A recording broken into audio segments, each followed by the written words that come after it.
have to stop. And this gives us a gap or timing and spacing.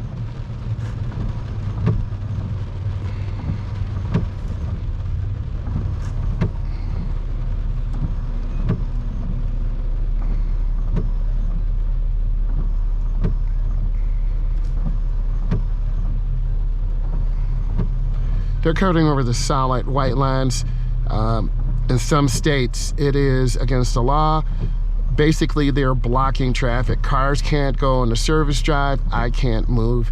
If they waited to get up further, it would be a lot easier. So that's the problem that this driver's creating to my right.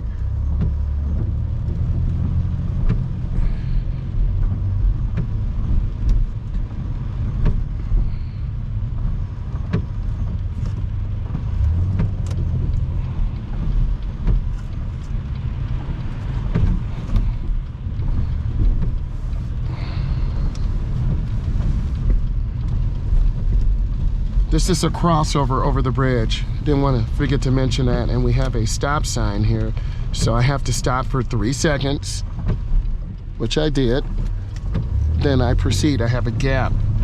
And you want to accelerate through the turn. I'm going to avoid this big puddle. Yep, that's hydroplaning. And you don't want to, yeah, that can make you lose control. Definitely. Got some warning signs. Guys, if this is valuable, subscribe to the channel. I do driving tutorials. Watch all of my content. I want to say thank you, and I hopefully want to see you very soon. Thank you. Bye.